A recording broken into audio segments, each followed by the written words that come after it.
काही लोक बघा यूट्यूबला वगैरे व्हिडिओ वगैरे बनवतात की मेल वगैरे फक्त मेल सांभाळून सुद्धा फायदा झालेला आहे मार्केटमधनं मेल वगैरे आणतो। जसं आता माझी ही लहान कोकरं आहेत तशी ते विकत आणून वगैरे सांभाळून मोठी करून विकायची, त्याच्यात फायदा आहे आणि ते खरी गोष्ट आहे, ती काही चुकीची गोष्ट नाही आहे। तर आम्ही पण तेव्हा पहिला तसंच करायचो, पण ही पहिल्याची गोष्ट आहे कारण की तेव्हा परवडायचं। तेव्हा मात्र ही जी कोकरं आहेत ही जास्तीत जास्त बोललात तर 2.5-3.5 पर्यंत अशी भेटायची। आता तसं नाही, त्याचा डबल तर काय टिबल पण पैसा भेटायचा मोठी करून जेव्हा आपण विकतो तेव्हा। पण आता तसं नाही, आता जर ही घ्यायला गेलात कोकरं तर मार्केटमध्ये कसं होतंय की आता त्याचा चालू रेट बोललात तरी 4.5-5 पर्यंत आहे, मग त्याचं आपण डबल किती करणार आहोत असं होतंय। म्हणून पहिला परवडत होता पण आता पण ते परवडेल तर तसं नाही। आणि आता समजा अशी मिक्स सांभाळायचे आहेत आपल्याला, जशा मेंढ्या आहेत आपल्या आणि मेल वगैरे असं मिक्स आहेत, तसं जर सांभाळायचं बोललात तर मात्र खुराकाचा वगैरे खर्च येतो। आणि फक्त मेल सांभाळायचं तर मेलला कसं आहे की त्याची बॉडी काय उतरत नाही, उलट वाढत जाते। तुम्ही खुराक दिलात तरी वाढत जाते आणि समजा खुराक नाही दिलात फक्त चाऱ्यावर ठेवलात तरीही त्याची बॉडी काय उतरत नाही आहे, त्याचा बॉडी स्ट्रक्चर जो आहे तो तसाच चांगला राहतो, तो हट्टाकट्टाच राहतो। पण जे आपल्या ह्या मेंढ्या आहेत त्यांचं मात्र कसं होतंय की जेव्हा त्या येतात किंवा याला झाले मग त्याचं समजा दूध वगैरे ती पिल्लं होणार, मग त्याच्यातली जी शरीरातली ताकद वगैरे आहे ती कमी होत जाते। कारण की इयाल्याच्या नंतर मग तिला दूध वगैरे ना तर रक्तातच दूध बनते, मग बोलला की तिची ताकद कितीवर राहणार आहे, मग अशक्तपणा होतात, काय काय कमजोर होतात। मग त्यावेळेला त्यांना आपल्याला खुराक देणं खरंच खूप गरजेचं असतं, कारण की त्यांचा जो बॉडी स्ट्रक्चर आहे तो उतरू नये, त्या पिल्लांसाठी चांगल्या प्रमाणे दूध भेटावं ह्याच्यासाठी जास्त नाही तर थोडंफार पण खुराक देणं गरजेचं आहे, चांगला गवत देणं गरजेचं आहे। मग ह्याच्यासाठी आपल्याला थोडाफार खर्च येतो। पण ते फक्त मेल वगैरे सांभाळून जे आजपर्यंत व्हिडिओ बनवले त्यांनी काही चुकीचं नाही सांगितलंय, कारण की ते खरी गोष्ट आहे। लहानाची मोठी करून मेल जरी विकलं तरी परवडतंय, पण आता तसं राहिलेलं नाही आहे, भाव वाढलेला आहे, त्यामुळे आपल्याला डबल पण करताना थोडीशी अडचण येते।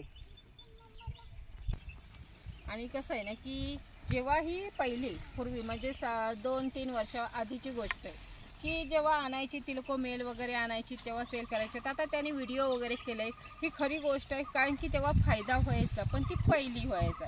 आता कसं आहे यूट्यूबला व्हिडिओ वगैरे भरपूर काही, आता जमाना बदललेला आहे, सर्वांना माहिती। आता इथं तुम्ही काय करताय ते दुसऱ्याला माहीत पडतंय, मग असं होतंय की हे व्हिडिओ वगैरे बघून वगैरे आता सर्वांना माहीत पडलेलं आहे की आपल्याकडनं ही जी कोकरं घेत आहेत ते जर ती काय लगेच कटिंग करत नाही तर त्याला वाढवून त्याचं मोठं करून डबल पैसे करतायत। म्हणून मग ती काय झालं आता सर्वच हुशार झालेली आहे, सर्व म्हणजे सर्वांना माहीत पडलेलं आहे कसं काय करायचं। म्हणून आता जी पहिली 2-3-2.5 3.5 पर्यंत भेटायची ती आता मात्र 5.5-4.5 पर्यंत भेटतात।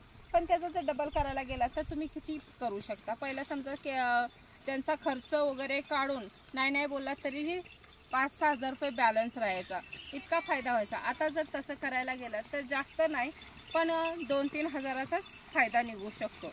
म्हणून मग असं जर मिक्स सांभाळायचं आहे त्याच्यात थोडंफार आपल्याला खर्च येणार आहे, कारण की मेंढ्यांना दुधासाठी वगैरे किंवा त्यांच्या पिल्लांसाठी वगैरे जी ताकद पाहिजे त्याच्यासाठी खुराक वगैरे हे गरजेचं आहे।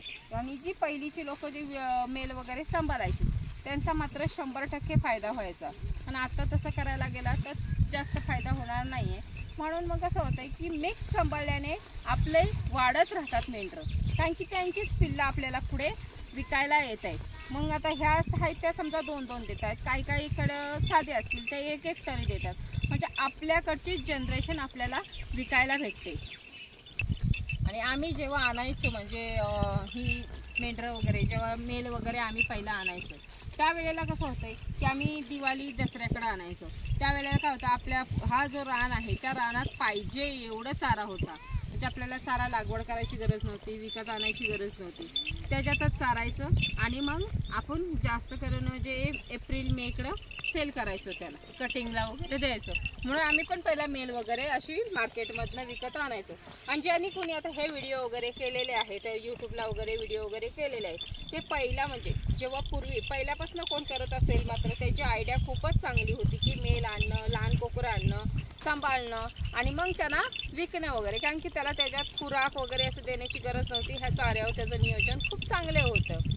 म्हणून तो त्याला परवडत होतं आणि त्यावेळेला त्याची प्राईस पण कमी होती, म्हणून आपल्याला ते आणून लहान करू म्हणजे लहानाचं मोठं संगोपन चांगलं त्यांचं मेंटेनन्स करून आपल्याला विकता येत होतं, त्याचा फायदा आपला निघत होता। ही आयडिया खूप त्यांची चांगली होती आणि तेव्हा त्यांना परवडत होतं। पण आता ह्या कोकरांची प्राईस महाग झालेली आहे। पहिली बघा गुरं पण अशी चांगली रानात फिरायची, पण आता आमच्या इकडचा भाग बोलला तर आमच्या इकडच्या भागासारखा जर कोणाचा भाग असेल तर मात्र थोडंसं प्रॉब्लेम येतोय। आता इंटरनेटचा जमाना आहे, त्यामुळे एक काय करतोय दुसऱ्याला माहीत पडतंय, म्हणून ही एक माहिती पसरलेली आहे। त्यामुळे आता ह्या कोकरांची पण प्राईस वाढलेली आहे। त्यांना पण माहिती आहे की ह्यांना लगेच आता ती नेऊन मोठी करणार आहेत आणि मग त्यांचा डबल, मग आपणच का घेऊ नये, मग ह्याच्यासाठी आता त्यांची प्राईस वाढलेली आहे।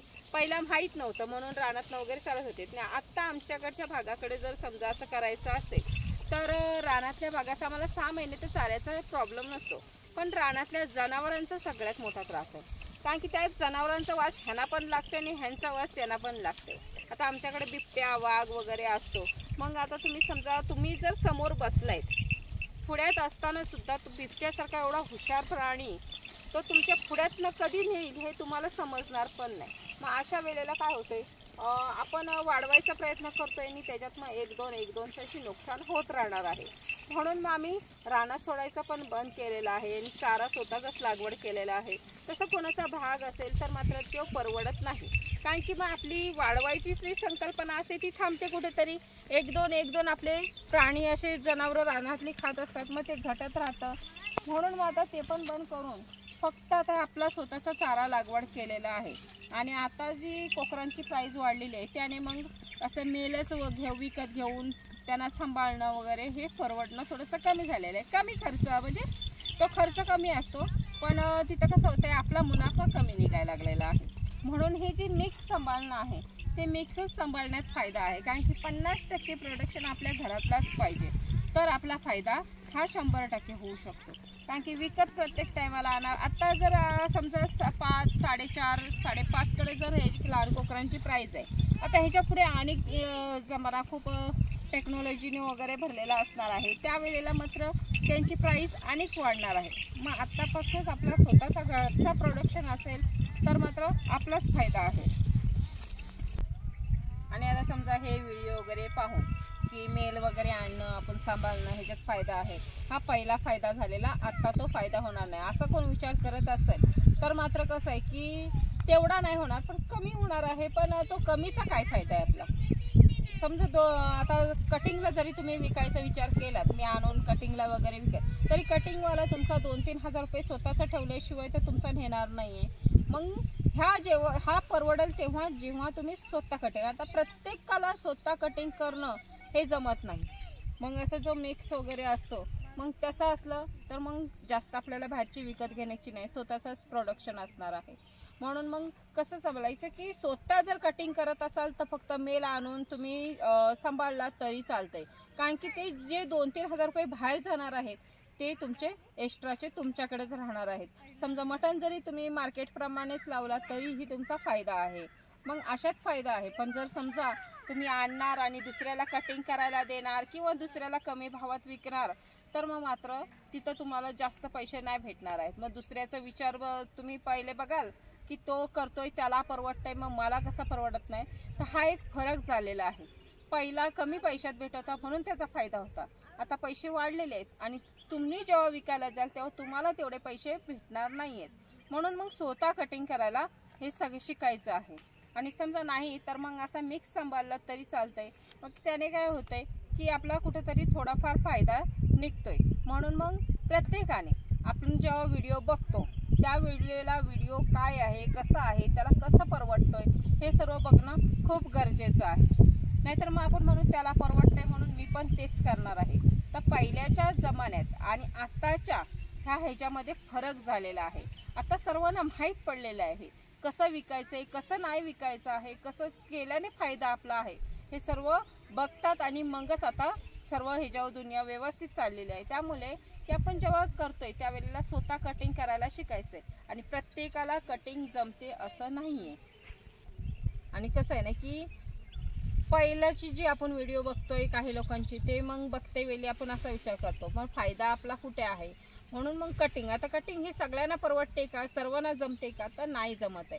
मग आता कसं करायचं, ज्याला कटिंग जमते त्यांनी हे केलं तरी चालतंय, पण ज्याला कटिंग नाही जमत आणि जमूच शकत नाही त्यांनी मात्र असं मिक्स सांभाळणं फायदेशीर राहणार आहे. तर तुम्ही म्हणाल की मिक्स कसं सांभाळणं फायदेशीर आहे, तर आपण जे 4,500 5,500 रुपये बाहेर देतोय ते आपले वाचणार आहेत. आपलं आता मेंढी समजा मेल आणि फिमेल जर आपण दोन्ही मिक्स सांभाळलेलं तर त्यांना जी पिल्लं होणार आहेत ती पिल्लं आपली घरचीच असणार आहेत. त्याला काय 4,500 5,500 रुपये बाहेर द्यावं लागणार नाही. डिलेवरी झाली तर समजा 1,000 रुपये किंवा 1,200 रुपये तुम्हाला खर्च येईल तिच्यावर खुराकाचं, त्याच्या पलीकडे तर खर्च येणार नाही. मग तुम्ही 4,500 5,500 पर्यंत किंवा जास्तच आता पुढं वाढलं भाव तर मग तेवढा खर्च दुसऱ्याला देण्यापेक्षा तो तुमचाच फायदा निघणार. मग तुम्ही विकते वेळी मात्र समजा तुमच्या मनाने जसं तुम्हाला परवडेल तुमचा खर्च काढून विकाल तर ते तुम्हाला जमू शकतो आणि त्याच्यात तुम्हाला फायदा राहील.